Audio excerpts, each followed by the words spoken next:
Existe um lugar, Senhor, no centro da tua vontade. Existe um lugar, eu sei, feito só pra mim. Livro do Apocalipse, capítulo 1. A partir do verso 1, você que achou, como de praxe da igreja, coloque-se de pé.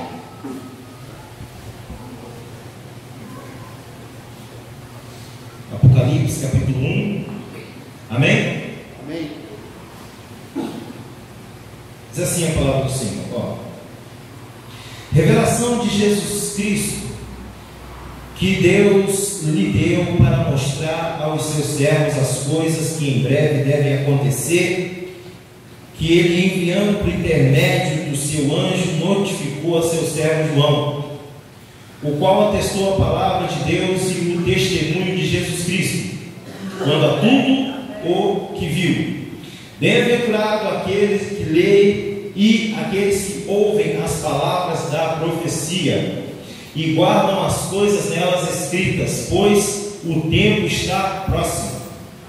João, as 7 igrejas que se encontram na Ásia, graça e paz a vós outros da parte daquele que é, que era e que há de vir, da parte dos 7 espíritos que se acham diante do seu trono, e da parte de Jesus Cristo, a fiel testemunha, o primogênito dos mortos e o soberano dos reis da terra, aquele que nos ama e pelo seu sangue nos libertou dos nossos pecados e nos constituiu reino sacerdote para o seu Deus e Pai.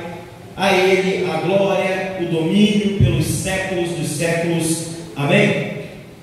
Eis que vem com as nuvens, e todo olho verá até quantos transpassaram, e todas as tribos da terra se lamentarão sobre eles certamente. Amém. Eu sou o Alfa, o Ômega, diz o Senhor Deus, aquele que é, que era e que há de vir, o Todo-Poderoso. Eu, João, irmão de vós, companheiro nas tribulações, no reino e na perseverança em Jesus Cristo, achei-me na ilha chamada Patmos, por causa da palavra de Deus e do testemunho de Jesus. Achei-me em espírito no dia do Senhor e ouvi por detrás de mim grande voz como trombeta, dizendo: o que vês escreve em livro e manda às 7 igrejas: Éfeso, Esmirna, Pérgamo, Tiatira, Sardes, Filadélfia e Laodiceia. Voltei-me para ver quem falava comigo, e voltando vi 7 candeeiros de ouro, e no meio dos candeeiros um semelhante ao filho do homem, com vestes talares e cingido à altura do peito com uma cinta de ouro. A sua cabeça e cabelos eram brancos como a alva, a lã como neve, os olhos como chama de fogo. Aos pés, semelhante ao bronze polido, como que refinado numa fornalha, a voz como a voz de muitas águas. Tinha na mão direita 7 estrelas, e da sua boca saía uma afiada espada de 2 gumes. O seu rosto brilhava como o sol em sua força. 17. Quando o vi, caí aos seus pés como morto. Porém ele pôs sobre mim a mão direita, dizendo: não temas, eu sou o primeiro e o último, aquele que vive. Estive morto, mas eis que estou vivo pelo século dos séculos, e tenho as chaves da morte e do inferno. Escreve, pois, as coisas que vistes, e as que são, e as que hão de acontecer depois destas. Quanto ao mistério das 7 estrelas que vistes na minha mão direita, e os 7 candeeiros de ouro, e as 7 estrelas são os anjos das 7 igrejas, e os 7 candeeiros são as 7 igrejas. Curva sua cabeça. Bendito Deus, damos graças ao Senhor por essa oportunidade, agradecemos ao Senhor por mais esse dia de vida, agradecemos ao Senhor porque o Senhor nos permitiu vida por mais esse final de semana. Senhor, aquieta o nosso coração, aquieta a nossa mente. Senhor, traz calmaria, Senhor, para a nossa vida. Pai, vários irmãos estão com grandes desafios aqui para segunda-feira. Eu peço que o Senhor entre com a tua providência, porque o Senhor é Deus poderoso e o Senhor é o Deus que muda a nossa sorte. Pai bendito, Pai santo, em nome de Jesus de Nazaré, longe de mim, Senhor, mandar um recado pessoal desse culto. Longe de mim, ó Deus, falar algo, Deus, que não seja da tua sã doutrina, da tua sã palavra.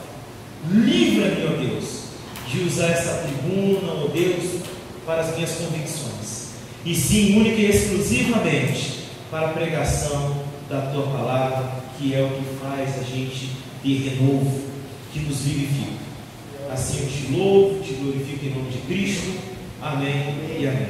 Pode sentar, meus irmãos.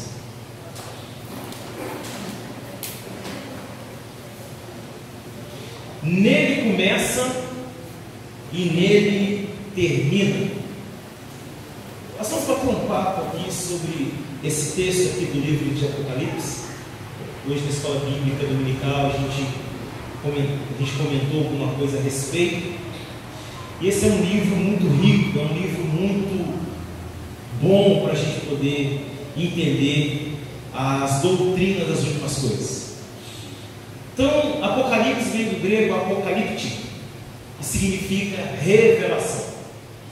O livro do Apocalipse, ele é um livro que retrata as coisas que vão acontecer. A igreja moderna, ou chamada de igreja pós-modernidade, ela não tem muita síndrome de pregar sobre esse livro, porque invadiu o Brasil uma doutrina chamada de doutrina da prosperidade. Se quiser pode apagar um pouco essa luz aqui para os irmãos olharem aqui, eu vou ler no computador. E essa doutrina, que na verdade não é bíblica, que é a doutrina da prosperidade, invadiu o Brasil, e hoje as pessoas, alguns líderes da igreja, eles acabam por dar muito ênfase ao quesito dinheiro da igreja. É importante? É importante. Mas os primórdios do Evangelho é a pregação da palavra de Deus e a salvação da alma das pessoas. Então, quando as pessoas elas são salvas em Cristo Jesus, elas entendem o propósito de Deus, as pessoas entendem também que precisa contribuir. Então, o foco principal da Bíblia é Cristo revelado. Se qualquer outro pregador estiver dando outro foco na palavra de Deus, esse evangelho não é o evangelho da Bíblia. Não os ouçam. Eu digo para vocês uma coisa: em muitos momentos vocês deixam de congregar aqui junto com seus irmãos para darem ibope aos pregadores da TV, e muitos deles, quando eles terminam de pregar, no final eles colocam lá a conta do banco para você ser patrocinador, para você ofertar. Essa não é a ideia da Bíblia, não, meus irmãos. A ideia da Bíblia é Cristo o centro de todas as coisas. Então nós vivemos dias difíceis, dias em que somente a igreja vai conseguir vencer. São dias turbulentos, são dias de tanta tribulação que às vezes a nossa esperança está se esvaindo, está indo embora. São dias tão turbulentos que em muitos momentos a gente acha que nós não vamos conseguir vencer. A gente acha que não vai mudar. A gente acha que não tem solução de tanta tribulação. Então, quando eu olho para esse texto, eu vejo que existe um Deus glorificado. João, ele teve uma visão de Cristo na sua glória. Poucas pessoas, poucos casos na Bíblia são comparados a esses. Nós temos uns 3 casos na Bíblia de alguém tendo visão da verdadeira glória de Jesus Cristo. Então eu gostaria de bater um papo com os irmãos hoje sobre em Cristo começa e em Cristo termina. E se você ficar dentro deste parâmetro, se você começar em Cristo e terminar em Cristo, você também terá a visão de um Deus Todo-Poderoso glorificado. O que vai te aguardar são as mansões celestiais. O que aguarda você depois dessa vida é uma vida de graça, é uma vida de bênção, aonde não haverá mais dor, aonde não haverá mais pranto. Louvado seja o nome do Senhor. Então ele começa, e ele vai dizendo, eu pretendo brevemente fazer uma pequena exposição sobre o texto em questão, que é de Apocalipse capítulo 1, de 1 a 20. Então ele começa escrevendo um livro e diz: olha, a revelação de Jesus Cristo, que Deus lhe deu para mostrar aos seus servos as coisas que em breve devem acontecer, e que ele, enviado por intermédio do seu anjo, notificou ao seu servo João. A primeira coisa que acontece é que o anjo de Deus, ele vai lá e avisa o apóstolo João das coisas que estão para acontecer, das coisas que vão acontecer. Sabe uma coisa interessante, meus irmãos, é que Deus, em toda a sua história bíblica, nunca fez nada sem antes avisar o seu povo. Então tudo que aconteceu na Bíblia, Deus avisava o povo por intermédio dos profetas. Hoje Deus avisa o povo por intermédio dos seus servos. Então João ele começa a dizer o seguinte: olha, ele foi transportado para a ilha de Patmos. Patmos significa destruição. Foi transportado para lá para poder morrer. E aí, de repente, ele recebe uma visão de Jesus Cristo glorificado. E o interessante, meus irmãos, é que João, ele foi um dos apóstolos mais intelectuais que caminhou com Cristo. Esse João aqui não é o João Batista do Evangelho, não. Esse João aqui é o João apóstolo, aquele que era discípulo muito amado de Jesus, aquele que deitava no peito de Jesus. Então ele vai ser uma espécie de defensor da fé nas igrejas da Ásia. E aí veio uma sentença para ele, ele foi jogado lá na ilha para poder morrer, que na verdade era um propósito de Deus, e Deus deu a revelação das coisas que iriam acontecer no futuro. Então o livro do Apocalipse é coisas futuras, e elas vão acontecer. Eu vou falar coisas aqui que você vai precisar de ter fé para acreditar, mas eu te garanto, elas vão acontecer. E quando se fala de Apocalipse, a ideia que nós temos do ponto de vista teológico é o mesmo sentimento que houve quando Noé começou a fazer a sua arca. Eram dias difíceis. Então as pessoas, elas tinham dificuldades para acreditar nas palavras de Noé. Por quê? Porque o que Noé falava era coisa que ninguém nunca tinha visto. Então Noé começou a fazer uma arca e disse: olha, eu estou fazendo a arca porque Deus disse que vai fazer chover na terra. Ora, ainda não tinha chuva na terra, ninguém conhecia o que era chuva, então as pessoas não davam crédito. Então você vai precisar de muita fé para poder acreditar nas palavras do livro do Apocalipse. Mas eu te garanto, do ponto de vista bíblico, isso é verdade e vai acontecer. Amém. E aí ele começou a dizer: o qual atestou a palavra de Deus e o testemunho de Jesus Cristo quanto a tudo o que viu.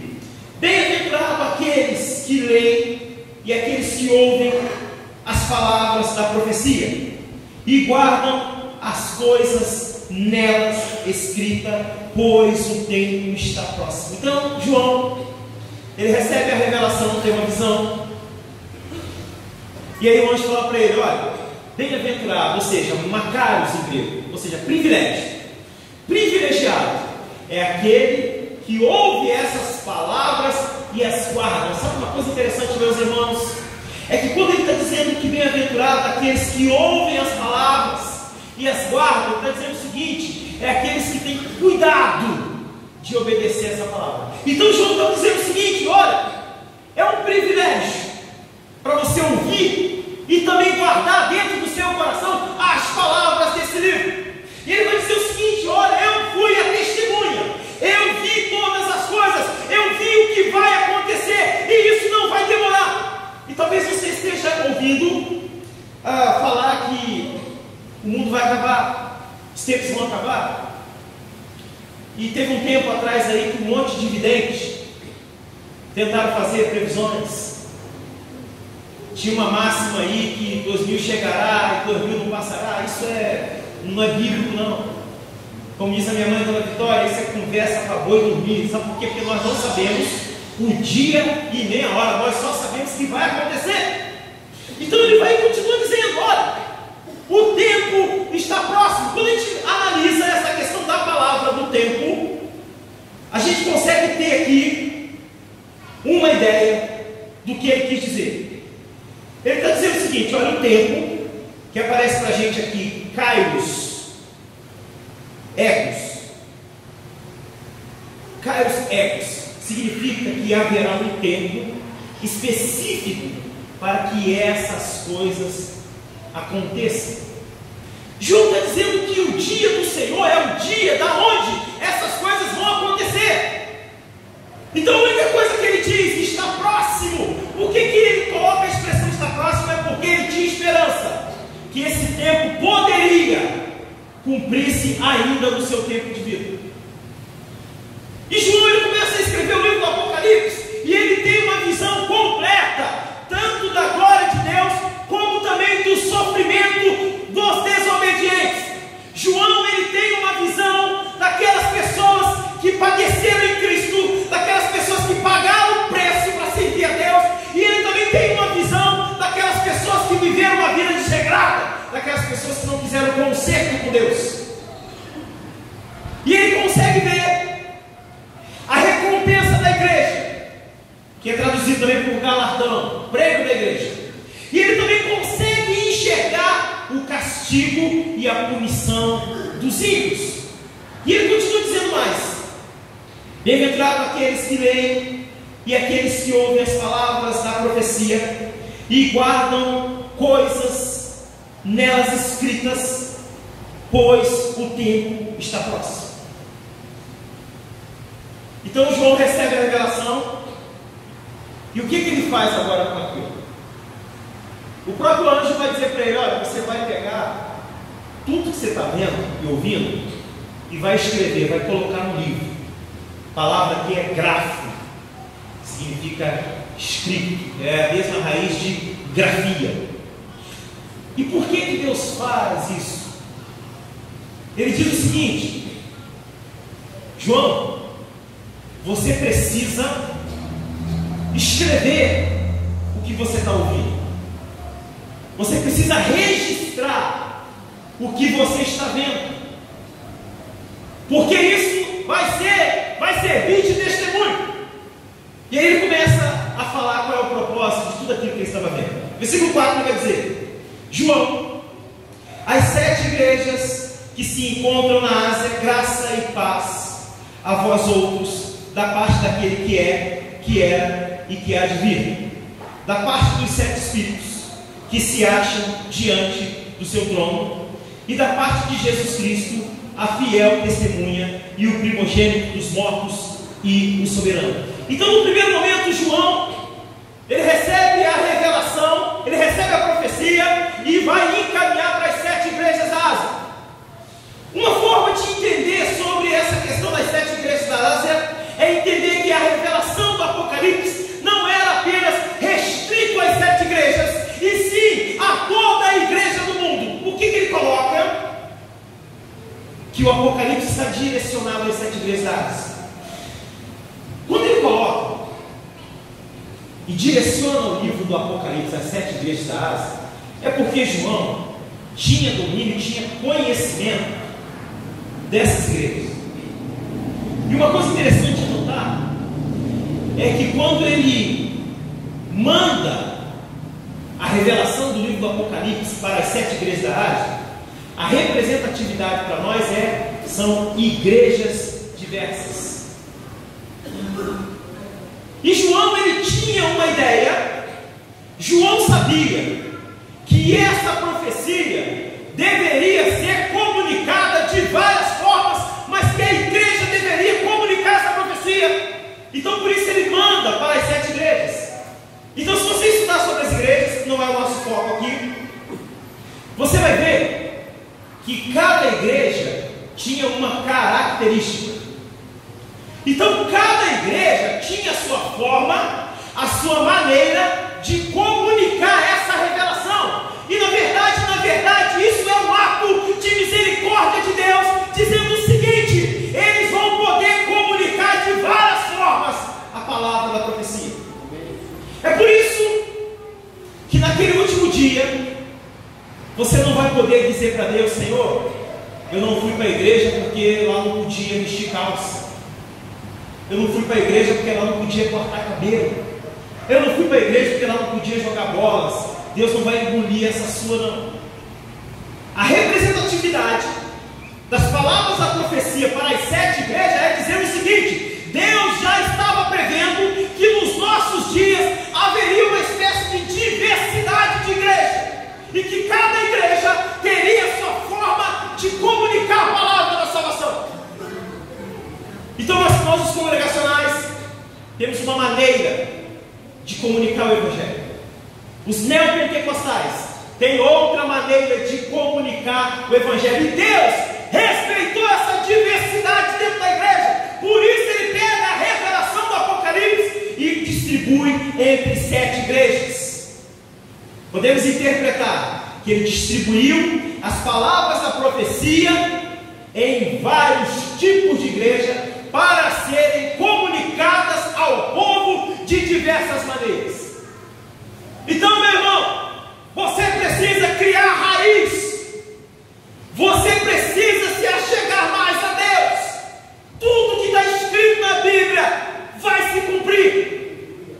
Isso vai acontecer. Eu sei que talvez você tenha aí seus 60 anos e desde bebê você está ouvindo que Cristo vai voltar. Acredite, Ele vai voltar.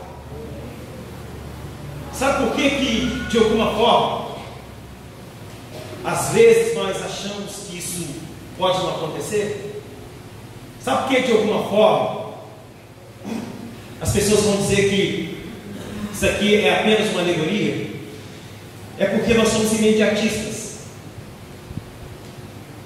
E você ouviu a vida toda que Jesus vai voltar, mas talvez não foi te explicado que ninguém sabe o dia nem a hora. Talvez faça um pouco mais de sentido quando você lê lá no livro de João, dizendo que é para você vigiar e orar, porque você não sabe nem o dia e nem a hora. Ele dá algumas pistas. E a primeira pista que nós temos da volta de Jesus, que é do ponto de vista teológico traduzido como a parousia. Parousia é a segunda vinda de Jesus, de Cristo. A primeira pista que nós temos não nos dá muita informação e na verdade nos aterroriza, porque a primeira pista que nós temos da volta de Jesus é que Ele virá como se fosse um ladrão, o dia em que você não espera. E é exatamente o que aconteceu nos dias de Noé. Casavam e davam-se em casamento, e ninguém se preocupou em buscar a Deus. Ninguém se preocupou em se submeter a Deus. Até que um dia começou a chover e a terra foi alagada e todos que estavam fora da arca foram mortos. Então, meu irmão, as palavras da profecia, elas não são para nos aterrorizar, e sim para nos prevenir de tudo aquilo que vai acontecer. Ele continua dizendo o 5: e da parte de Jesus Cristo, a fiel testemunha, o primogênito dos mortos, o soberano dos reis da terra, aquele que nos ama e pelo seu sangue nos libertou dos nossos pecados. Primeiro propósito de Jesus ter se manifestado na terra foi trazer libertação para o homem, para a raça humana. Nós estávamos perdidos no lamaçal de pecado. Não havia esperança para nós. Se você ler o livro de Isaías, você vai ver Deus dizendo que Ele olhou sobre toda a terra e não viu um justo sequer. Sabe uma coisa interessante, meus irmãos? É que quando a Bíblia diz que Deus olhou sobre toda a terra e não viu nenhum justo, Ele olhou em todas as gerações. Ele olhou no presente nosso, porque essa ideia de tempo, presente, pretérito e futuro, é só para nós, não é para Deus. Mas para a gente poder ter um pouco mais de compreensão a respeito, quando Deus disse que olhou na terra e não viu nenhum justo, Ele olhou em todas as gerações. Ele olhou na geração dos seus avós, olhou na sua geração, olhou na geração dos seus filhos, olhou na geração dos seus netos e olhou nas gerações que porventura você nem conheça. Não viu nenhum justo. E aí se apresenta Jesus de Nazaré e diz: Senhor, Pai, eu vou lá e vou morrer por eles. Por isso a Bíblia é digna de toda aceitação. Então Jesus, ele se apresenta e diz o seguinte: olha, eu sou o único, em mim começa todas as coisas e em mim vai terminar todas as coisas, e nós precisamos estar atentos. O batismo do Senhor, ele continua dizendo, ele diz o seguinte: olha, e nos constituiu rei dos sacerdotes para ser o seu Deus e Pai. A Ele a glória, o domínio pelos séculos dos séculos. Amém. Então, do versículo 4 ao versículo 6, João, antes de entrar no assunto propriamente dito do que ele tinha visto e ouvido, ele faz uma, que nós vamos chamar uma espécie de doxologia, que é uma expressão de louvor. Você vai encontrar isso sempre nos livros do Salmo. E ele diz assim: olha, a Ele a glória, o domínio pelos séculos dos séculos. Amém. Antes que João pudesse comunicar a profecia, antes que João pudesse comunicar toda a visão que ele teve para as igrejas, primeiro ele adora a Deus. Ele diz que a Deus pertence a glória, o domínio pelos séculos dos séculos. Sabe uma coisa interessante que acontece aqui, meu irmão? A palavra século aqui é traduzido por aion, e é um período de tempo que não tem fim. Então, quando você pensar em Deus, você precisa pensar num Deus eterno, não do ponto de vista que nós somos eternos, não, do ponto de vista que Ele não nasce e não morre, e tudo que acontece passa pelo domínio de Deus. Toda a raça humana é pelo domínio de Deus que existe. Tudo que você pode enxergar foi construído pela palavra de Deus. Por isso Deus é poderoso. Louvado seja o nome do Senhor. Então João, ele se apresenta, depois ele adora a Deus, e agora a partir do 7 ele vai comunicar à igreja o que ele viu e o que ele ouviu. Olha só que coisa extraordinária. Isso é simplesmente fantástico. A partir do 7 ele vai dizer assim: eis que vem com as nuvens, e todo olho verá, até quantos os transpassaram, e todas as tribos da terra se lamentarão sobre ele, certamente. Amém. Sabe o que João está dizendo? João está dizendo o seguinte: olha, todo olho verá Cristo. Aquele grande dia do Senhor, todos nós vamos ver, meus irmãos. Sabe que é uma coisa que eu vou dizer para vocês? Todos os caminhos levam a Deus. Tem que vocês estão no carro, que coisa maluca, como assim? É assim, meu irmão. Todos os caminhos vão levar a Deus, porém, apenas um caminho vai fazer você morar com Deus. O resto de todos os outros caminhos vão te jogar no fogo do inferno.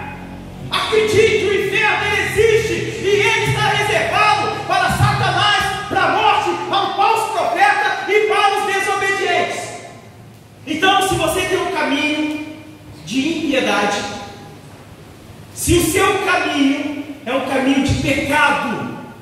Pode ter certeza, você vai até Deus. Só que quando você chegar até Deus, o que te espera é o tribunal de condenação. Então, quando você vê na Bíblia, e vi grandes e pequenos, está aqui no livro do Apocalipse também, se chegaram diante de Deus, todo e qualquer caminho, ninguém vai fugir de Deus, ninguém, não tem como fugir de Deus. Tudo que você fizer, que seja bom, que seja ruim, você vai ter que prestar conta para Deus. Por isso todos os caminhos vão te conduzir a Deus, mas apenas um caminho vai fazer você morar com Deus, que é o caminho de Jesus Cristo. Amém. Então não importa o caminho que você esteja trilhando, se trilhar o caminho de pecado, se trilhar o caminho da idolatria, se trilhar o caminho da heresia, se trilhar o caminho da religião pagã, naquele dia você estará de joelho diante de Deus. Se trilhar o caminho da verdade, da justiça, de Jesus Cristo, também naquele dia você vai estar diante de Deus. Quando você lê Colossenses, que haverá 2 tribunais. Um tribunal é para entrega de galardão. É o tribunal aonde quem vai estar presente é a igreja invisível, os verdadeiros crentes. Eu, Antônio Carlos Nascimento, como pastor, a única coisa que eu posso avaliar é o seu trabalho e a sua conduta de forma visível. Mas o interior, o seu coração, no seu íntimo, só Deus é capaz de prescrutar. Por isso a igreja que vai ser salva é a igreja invisível. Por que isso é traduzido do ponto de vista teológico como igreja invisível? Porque nós não temos condições de saber qual será o dia e quem serão as pessoas que vão ser salvas. A única coisa que nós temos condição de saber é que aquele que é salvo tem padrão bíblico para poder andar. A única coisa que nós podemos saber é como se porta uma pessoa que é salva em Jesus Cristo. Então João, ele começa a comunicar, e ele vai dizer o seguinte: olha, todo olho. Você sabe por que eu estou dizendo para você que todo caminho vai levar a Deus? É porque é o seguinte: quando fala todo olho verá, até quantos os transpassaram. Sabe uma coisa interessante que acontece aqui? A palavra é ectel. E sabe o que é ectel? Aqueles que expeli, até quem expurga Jesus, até os ditos entre aspas ateus, também vão estar diante de Deus. Então não tem como fugir. As profecias do livro do Apocalipse, elas vão acontecer e elas são eminentes. Não há nada que ninguém possa fazer para parar o que João enxergou acerca do futuro. Então, meu irmão, pode ter certeza, todos vão ajoelhar diante de Deus. Todos, sem exceções. A igreja, os verdadeiros crentes, vão estar diante de Deus com gozo, com graça. E aqueles que foram desobedientes, decidiram viver uma vida de pecado, esses vão estar aterrorizados diante de Deus. E ele começa a falar, agora ele vai começar a dar detalhes do que ele viu lá na ilha de Patmos.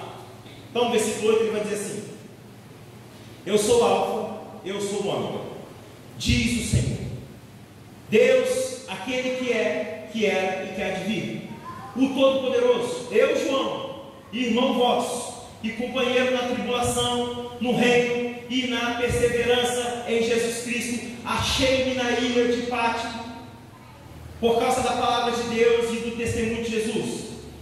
Aí ele vai começar agora a dar alguns detalhes. Achei-me em espírito no dia do Senhor e ouvi por detrás de mim grande voz como de trombeta. Então João, ele estava na ilha de Patmos e ele teve o que fica fácil para a gente poder entender aqui.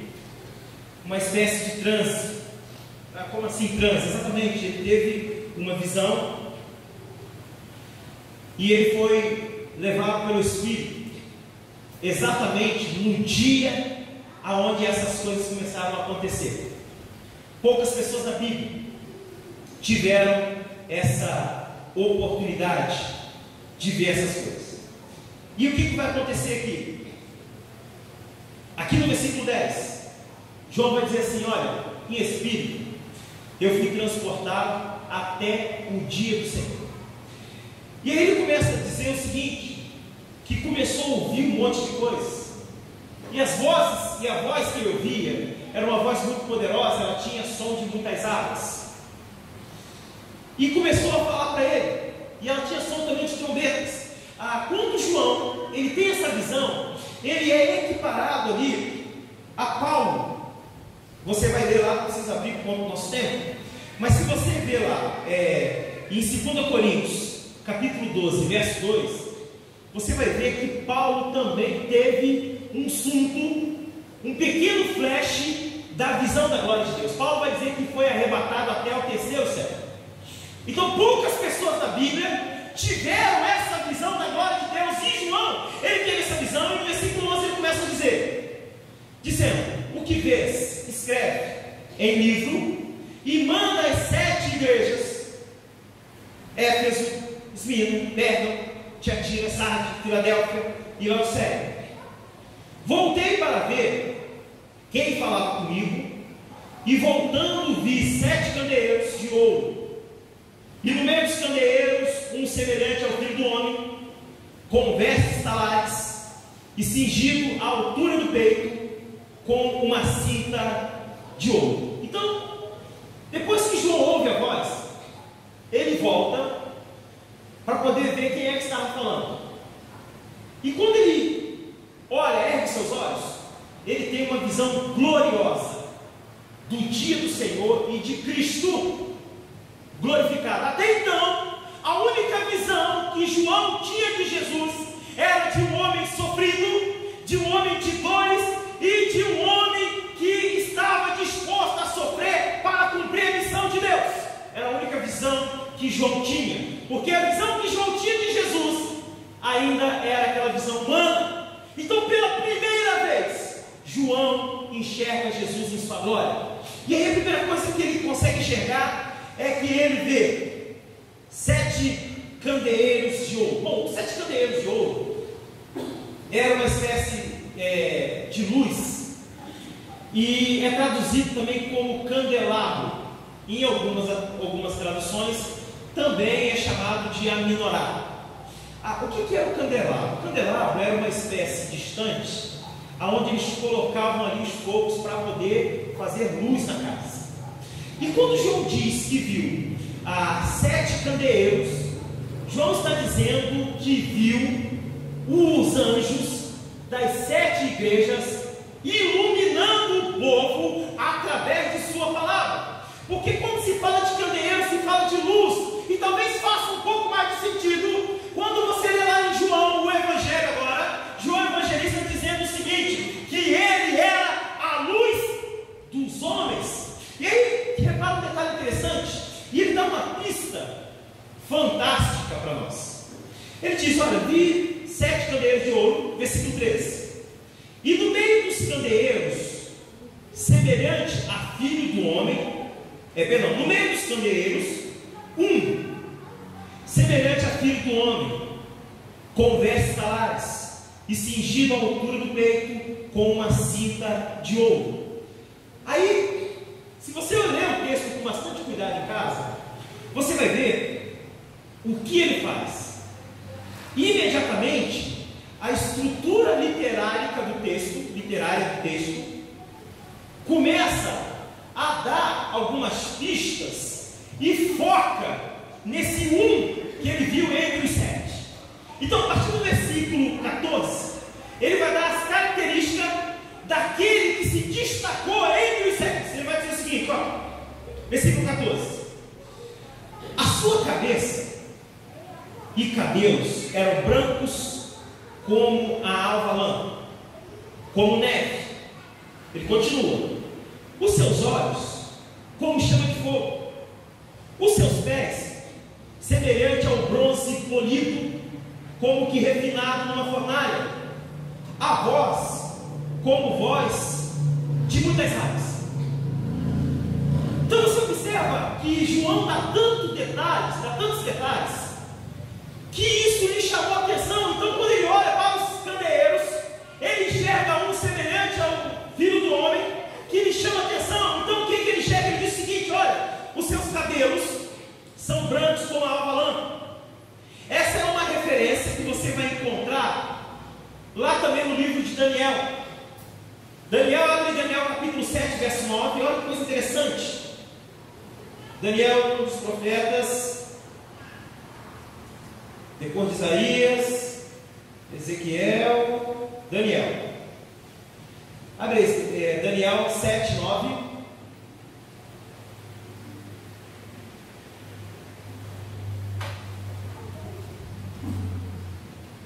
No capítulo 7, versículo 9 do livro de Daniel, ele vai dizer assim: ó, continuei olhando até que foram postos uns tronos, e ao ancião de dias se assentou as suas vestes. Suas vestes eram brancas como a neve, e os seus cabelos da cabeça, como a pura lã. E o seu trono era de chama de fogo, e suas rodas eram fogo ardente. Então, a mesma visão que Daniel teve no Antigo Testamento é a mesma visão da glória que João está tendo aqui no livro do Apocalipse. O interessante notar, meus irmãos, não era só a visão. O interessante notar é que essa visão de João do livro do Apocalipse estava junto com os anjos da igreja. Sabe o que significa? Significa que Deus trouxe a luz através da igreja, para que a igreja pudesse clarear o mundo e dizer para o mundo que Cristo vai voltar, e que Ele cura, e que Ele salva, e que Ele liberta. Aí quando João tem uma visão de um dos candeeiros, está se destacando, ele dá alguns detalhes interessantes. Ele diz que no meio dos candeeiros, um semelhante filho do homem com vestes talares, cingido até a altura do peito com uma cinta de ouro. A sua cabeça e cabelos eram brancos como alva lã, como neve. Os olhos como chama de fogo. Os pés semelhante ao bronze polido como que refinado. Quando ele diz que os pés está semelhante a bronze polido e refinado, é que a visão que ele teve foi de uma coisa que ele nunca tinha visto. Então ele teve dificuldade para poder passar para a gente. Mas a verdade, quando há uma tradução aqui no livro, na língua grega, dizendo o seguinte: chacolibano, quando ele diz aí bronze polido, os pés semelhante ao bronze polido, em grego é chacolibano. E sabe o que significa? Os pés deste candeeiro estava candescente, como se fosse brasa. Então ele não conseguia traduzir isso em palavras. Então ele colocou semelhante ao bronze polido, como que refinado numa fornalha. É como se os pés deste candeeiro estivessem como lavas de vulcão, incandescendo fogo. Isso representa toda a autoridade, isso representa todo o poder de Jesus Cristo, a ponto dele dizer e proteger e estar no meio da igreja. A visão de João é que os 7 candeeiros, um dentre os 7, se destacava. É o maior exemplo de liderança que nós temos no planeta, é Jesus. Sabe por quê? Porque na visão de João, Jesus está ajudando as igrejas a iluminar o mundo. Jesus está confirmando as profecias pregadas pela igreja. Jesus está confirmando a palavra da igreja no quesito: crê no Senhor Jesus e você e sua casa será salvo. Jesus está confirmando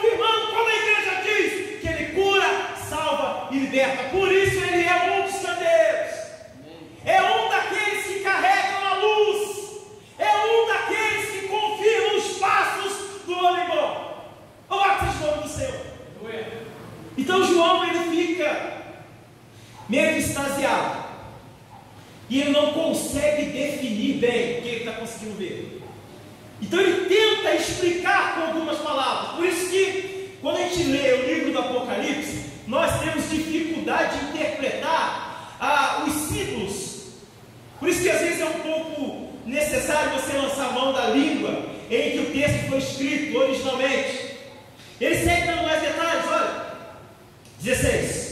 Tinha na mão direita 7 estrelas, e da boca saía-lhe uma afiada espada de 2 gumes. O seu rosto brilhava como o sol na sua força. Pensa bem, vocês conseguem observar, meus irmãos, que ele diz que viu 7 candeeiros, e ele dedica um tempo aqui só para falar daquele candeeiro que se destacou. E aí, ele terminando os detalhes que ele tenta dar, para a gente poder ter uma visão de o que aconteceu com ele, ele vai dizer o seguinte: ó, tinha na mão direita 7 estrelas. As 7 estrelas que estavam na mão do candeeiro eram as 7 igrejas. Representa o cuidado de Deus para com a sua igreja. O texto diz que um dos candeeiros, esse que nós acabamos de falar sobre os detalhes todos que João chegou e reparou nele, ele carregava na sua mão um instrumento que tinha 7 estrelas. Ele carregava 7 estrelas na sua mão, simbolizava as 7 igrejas da Ásia, que traduzido para nós aqui, era todo o cuidado e toda a proteção debaixo da sua onipotência. Deus guarda a igreja até hoje. Então as 7 estrelas simbolizavam o cuidado de Deus com a sua igreja. As 7 estrelas simbolizavam a força e a proteção de Jesus pela igreja. Louvado seja o nome do Senhor. Então, meus irmãos, nós precisamos ficar atentos. Ele segue dando detalhes para esse candeeiro. Tinha na sua mão direita 7 estrelas, e da boca saía-lhe uma afiada espada de 2 gumes. Olha que coisa interessante. Sabe o que vai acontecer com João? Ele vai morrer por um tempo, porque ele não vai aguentar ver isso aqui. Daqui a pouco nós vamos ler sobre isso. Mas quando ele diz que um dos candeeiros, além de ter cabelo branco como a neve, os pés incandescentes como fogo, bronze polido, ele diz o seguinte: que na mão direita ele traz uma estrela, e que da sua boca sai uma afiada espada de 2 gumes, que é traduzido aqui por 2 fios de corte. Ou seja, é uma espada que, da mesma forma que ela corta de um lado, ela corta do outro lado. E traduzindo para nós, a espada afiada que sai da sua boca é a palavra. E por que é traduzido como a palavra? Então, quando você lê esse texto, saiu da sua boca uma espada afiada, saía da sua boca uma palavra capaz de revelar quem você é e quem eu sou de fato. A espada afiada que saiu da boca de um dos candeeiros revelava a humanidade. A espada afiada que saía da boca de Cristo revelava de fato quais são os seus desejos e os seus pensamentos mais obscuros, mais macabros. Pensa bem, meus irmãos, se nós pudéssemos colocar, assim como está projetada essa imagem aqui, pensa bem, imagine só se nós pudéssemos projetar todos os nossos pensamentos. Olha, quem sabe alguns de nós fugia de cruzeiro. Nós precisamos pensar. Então, quando o texto está dizendo, olha, além de ele carregar a luz, ele protegia a igreja, e a sua palavra era como espada de 2 fios, de 2 gumes. Sabe por quê? Que existe a tradução aqui, 2 gumes. Olha que coisa interessante aqui, meus irmãos, ó. Dístomos, em grego, gumes. Gumes significa dístomos, e significa o seguinte: duplo fio de corte. Sabe o que é interessante? É que não importa se você é homem ou se você é mulher, é que não importa se você é santo ou se você é ímpio, não importa a sua posição social, não importa se você é opulento ou se você é paupérrimo, não importa. O importante é que a Bíblia, que está tipificada aqui como espada saindo da boca, ela é capaz de revelar quem você é de fato. Então, se existe um livro que é capaz de falar quem você é esse aqui. Você não se conhece, eu também não te conheço, mas esse livro aqui te conhece, e ele diz coisas que te confrontam. Este livro diz coisas que vai te perturbar. Este livro diz coisas que vão salvar a sua alma. Por isso você precisa amar esse livro aqui. Aí ele continua dando detalhes.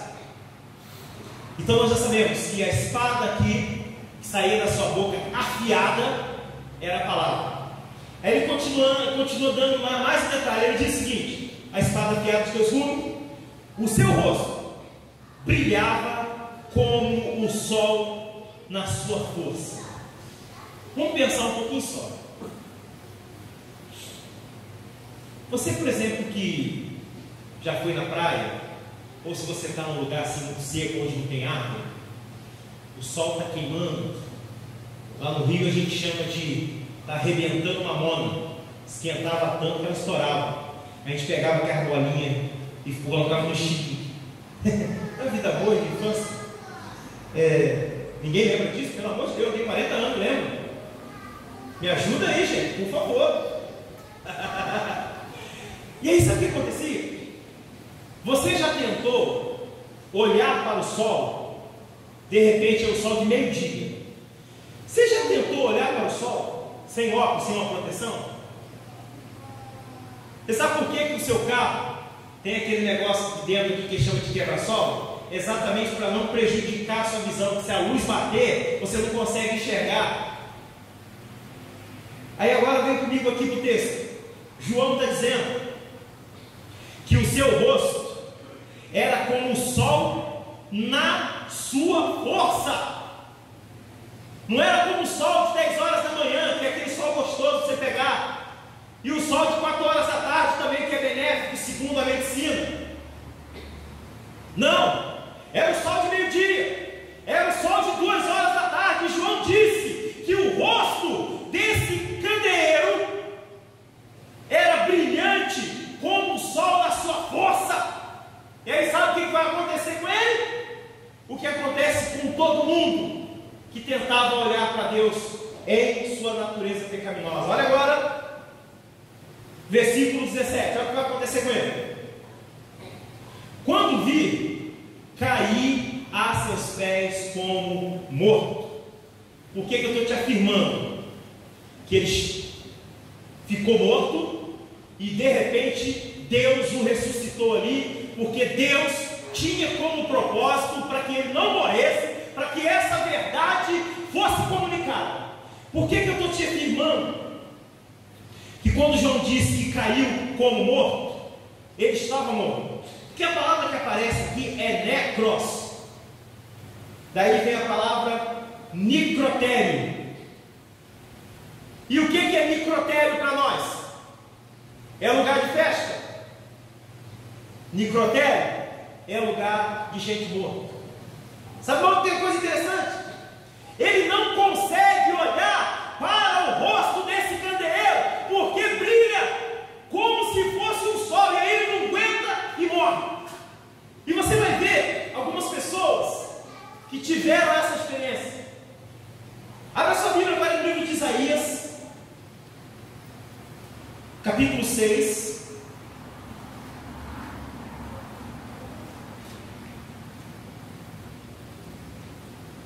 A partir do verso 5. Isaías capítulo 6, a partir do verso 5, amém? Olha só um outro cara que ficou com medo de morrer.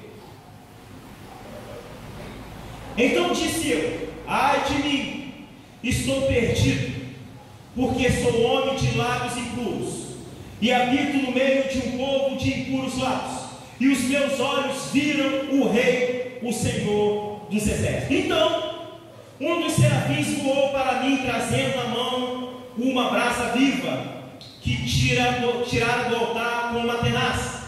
Com a brasa tocou a minha boca e disse: eis que ela tocou os seus lábios, e a tua iniquidade foi tirada, e perdoados são os seus pecados. Faz algum sentido agora? Por que João estava morto? Por que ele caiu? Isaías, quando ele tem a visão da glória de Deus, ele sabia que não ia viver. Então ele diz: ai de mim, os meus olhos viram o Senhor. E Isaías sabe exatamente por que ele vai morrer. E o texto está dizendo: ai de mim, os meus olhos viram o Senhor, e eu vou morrer. Por que ele vai morrer? Porque eu sou um homem de impuros lábios, e habito no povo. Ele diz assim: olha, então diz Serafim, beleza, olha, sim, sou homem de lábios impuros, e habito no meio de um povo de impuros lábios. Então Isaías sabia que o seu pecado iria matá-lo. Imediatamente, olha que detalhe extraordinário do texto, meu irmão, olha aqui, ó. Então um dos serafins voou para mim, trazendo na mão uma brasa viva, e veio e tocou a minha boca, tirou a minha iniquidade, tirou o meu pecado, e aí sim, aí ele pôde contemplar. Então em pecado ninguém vai ver Deus, em pecado ninguém vai para o céu. Enquanto você tiver uma vida de impiedade, uma vida de pecado, você vai estar perdendo tempo na igreja. E João teve essa visão. João, quando ele olha, ele cai como morto. Sabe por quê? Porque estava cheio de pecado ainda. E Deus é santo, Deus é soberano, Deus é poderoso, e não tem ninguém que olha para Deus na condição de pecado, essa condição humana, que consiga viver. Talvez faça um pouco mais de sentido agora, quando você vê Moisés falando que quer ver a Deus. Esse é o maior prêmio da humanidade. O nosso maior prêmio vai ser ver Deus. E aí Deus vai falar para ele: olha, Moisés, vou fazer o seguinte, esconde aí, vai ter uma fresta aí, eu vou passar, e depois que eu estiver longe, aí você olha, não verás a minha face. Por quê? Nenhum homem que contempla a minha face pode viver. Deus falou lá. Isaías sabia, e João também sabia. E aí Deus passa, depois Moisés olha as costas de Deus, e isso te traz sérios problemas depois. Fica meio sério, a cara dele fica brilhando. Sabe por quê? Porque com o pecado, meu irmão, não dá para você chegar diante de Deus. Aí sabe o que vai acontecer com João agora? Há um propósito. O propósito era que João escrevesse isso e comunicasse às igrejas. Então João não podia morrer. Aí Deus vai lá com a mão e ressuscita João. Ó, você está morto, você está podre. Então é o seguinte, eu vou te ressuscitar aqui, porque eu tenho um propósito. O propósito é que você vai dizer as coisas que você está vendo e as coisas que você está ouvindo. O propósito da igreja é ir dizer as palavras da Bíblia. O propósito da igreja é ir fazer e tornar Deus conhecido dos das nações. Esse é o propósito da igreja. Ele continua dizendo, 18: aquele que vive, estive morto, mas eis que estou vivo pelos séculos dos séculos, e tenho as chaves da morte e do inferno. Escreve, pois, essas coisas que viste, e as que são, e as que hão de acontecer depois destas. Então Deus ressuscita João para um escrever tudo que você está vendo e tudo que você está ouvindo. Sabe por quê? Porque o tempo está próximo. Apressa em comunicar a igreja. A igreja precisa apressar em comunicar o Evangelho. A igreja precisa ser uma igreja relevante. Por isso, meus irmãos, o que tiver que fazer para pregar o Evangelho, nós vamos fazer. Então, meus irmãos, nós precisamos entender que as palavras da profecia, elas vão se cumprir. Nós precisamos entender e acreditar que tudo que foi escrito será cumprido. E na última instância ele vai terminando essa sessão de diálogos ali. Versículo 20 é um dos mais extraordinários aqui desse texto. Olha o que ele vai dizer. Versículo 20 de Apocalipse. Quanto ao mistério das 7 estrelas que vistes na minha mão direita e os 7 candeeiros de ouro, as 7 estrelas são os anjos das 7 igrejas, e os 7 candeeiros são as 7 igrejas. Sabe o que Deus está falando? Sabe o que Deus está dizendo? Olha, a ideia que nós temos é que João, em princípio, ainda não tinha entendido. Por que eu estou afirmando isso para os irmãos? Porque se você ler cuidadosamente o versículo 20, há uma explicação de tudo que João viu e ouviu. Olha só. Quanto ao mistério, entendeu? Olha só que coisa interessante. A palavra mistério, aí vem do grego musterio, e significa o que está escondido e o que está oculto. Então veja bem, se está escondido, é porque você ainda não viu. E por isso ele usa quanto ao mistério, ou seja, olha João, é o seguinte, é como se Jesus estivesse dizendo para ele assim: João, você está meio extasiado, você está meio espantado, você não está entendendo nada, né? Então vem cá que eu vou te explicar o que é que você está vendo e ouvindo. Aí está aqui no versículo 20, ó. Não tem dificuldade, tá? Explícito.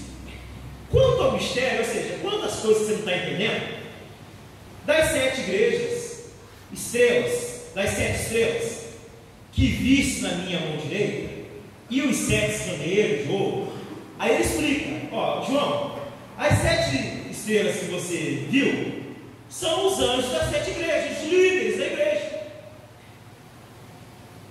As 7 igrejas e os 7 candeeiros são as 7 igrejas. Então é o seguinte, ele diz o seguinte, ó, as 7 estrelas são os 7 anjos, e os 7 candeeiros são as 7 igrejas. E isso quer dizer o seguinte, olha, eu sou a luz das igrejas, e as igrejas serão a luz dos mundos. E ele está dizendo o seguinte, olha, eu sou o primeiro a dar exemplo para que todo líder da igreja siga. Eu sou o primeiro a ser luz, por isso a igreja também deve ser luz. Louvado seja o nome do Senhor. Então, meu irmão, você precisa ser luz. Você é chamado a ser um dos candeeiros. Da sua boca tem que sair uma espada afiada, não para denegrir a vida das pessoas, nem para fazer fofoca, e sim para pregar a verdade do Evangelho. Então, se você vê alguém em atitudes que são atitudes reprovadas diante de Deus, fale com essa pessoa e diz: olha, Jesus cura, Jesus salva, Jesus liberta, tem solução para a sua casa, para o seu casamento, para a sua empresa, para o seu trabalho, para a doença, tem solução. A solução está em Cristo Jesus. Então você precisa, nós precisamos iluminar a terra. Eu perguntaria: você tem sido luz? As pessoas podem te seguir? Meus irmãos, nós precisamos colocar a nossa vida no prumo espiritual, prumo de Deus. João teve uma visão do dia do Senhor, e esse dia, para a igreja lavada e remida, comprada com o sangue do Cordeiro, será um dia glorioso. Mas para aquelas pessoas que viveram na desobediência e que morreram, partiram dessa vida, na vida de pecado, essas pessoas vão sofrer pelo século dos séculos. Da mesma forma que a igreja receberá um gozo, um alívio pelo século dos séculos, os desobedientes receberão também a morte eterna, também pelo século dos séculos. Então, meus irmãos, vamos ser crentes, servos fiéis do Senhor, homens de Deus, mulheres de Deus. Vem para a casa do Senhor, vem aqui orar, vem para a igreja, traga os seus filhos, traga os seus netos, crie a sua família aqui dentro da igreja, para que seus filhos, seus netos tenham uma chance de se converter a Jesus. Então você tem que ensinar o caminho em que eles devem andar. Concluindo, meus irmãos, as palavras da profecias, acredite, pode ter certeza disso. João teve uma visão de Jesus glorificado, é o nosso prêmio, e nós vamos estar lá em nome de Jesus. Então, meu irmão, leia a Bíblia, seja crente, busque a Deus, seja um homem de valor, uma mulher de valor, não negocie os princípios da fé. Que eu posso descansar é neste lugar, no centro da tua